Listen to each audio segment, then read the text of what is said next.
hear U.S. politicians say that the United States didn't start this war, that Israel didn't start this war, that Iran started this war 47 years ago, and we are ending it. That's the lines from the American politicians. What do the Iranian people think about that when they hear that? What do you think about that? Well, if we want to look at it that way, the war began with the coup in 1953 that the Americans and the British carried out, and they overthrew the Iranian government. And by the way, Clayton, back then in 1953, the very same terminology and hostile language that you see today in Western media was used against the prime minister at that time, Dr. Mossadegh.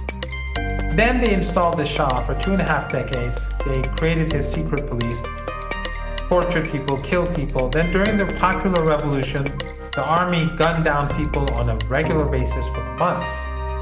And on Black Friday in Tehran, a huge number of people were slaughtered by the army. And then the next day, Jimmy Carter called the Shah and gave him his full support. So after the revolution, and here I think is the key point. After the revolution, the United States gave the Shah, who had carried out all these atrocities, refuge. And the U.S. Embassy, it was clear that it was working with different groups to bring about a coup and civil war. They're talking to these Kurdish terrorist groups, they're talking to people who were from the army before the revolution, former generals, and that sort of people. And those sort of people. So it was clear that the U.S. Embassy was involved in undermining this new revolutionary government. And they had given refuge to the Shah. The students who took the U.S. Embassy remembered 1953, where the Shah, where the U.S. carried out a coup with the British and reinstalled the Shah. They were afraid that the United States was going to do it again. So what did they do? They preemptively took the U.S. Embassy. That is the context of the embassy takeover. When you look at it from that perspective, it's very different from the way it's not as if like the Americans were minding their own business.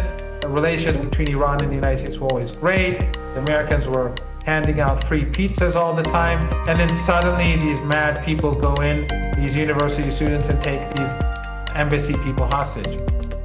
There was fear in Iran that the United States would, and they would probably have done so. You know that, as they say, it's attributed to Kissinger, although apparently he never said that. But, or that he said being an American, I don't know if it's been attributed to him, but they say that wherever there's an embassy, the reason why there's no coup in the United States is that there's no American embassy. So yeah, right. The American embassy in Iran, the American embassy in Iran was seen as a threat. Okay, so they held the hostages.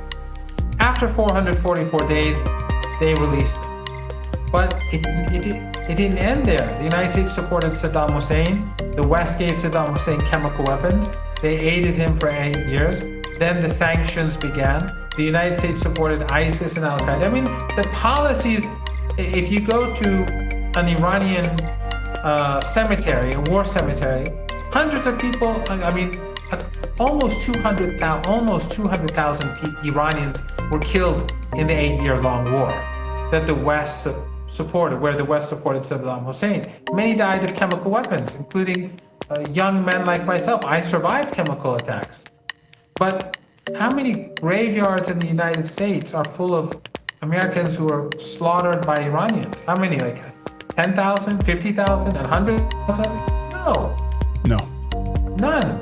In fact, this is another interesting thing. The Americans always talk, the elites, the ordinary Americans, they're minding their own business. They just hear the propaganda and many of them believe it. But they talk about Lebanon and they say, oh, the embassy or the Marines in Lebanon. The Israelis invaded Lebanon. They took the capital. And then the United States, the French, they put forces there. People in Lebanon wanted foreigners expelled. They attacked the Americans. They were Lebanese, just like in Iraq, just like in Vietnam, just like in Afghanistan. Whether you like them or not, when you have if Iran tomorrow invaded, I don't know, Turkmenistan, well, the Turkmenistan people would resist. Maybe the Russians will help them, maybe the Chinese will help them, but they're going to resist. They don't want Iranians there. So instead of blaming Iran for what happened in Lebanon, instead of blaming Iran for what happened in Iraq or Afghanistan or the revolution, the United States should rethink its policies. If they have decent relations with different countries, we wouldn't be in this situation at all.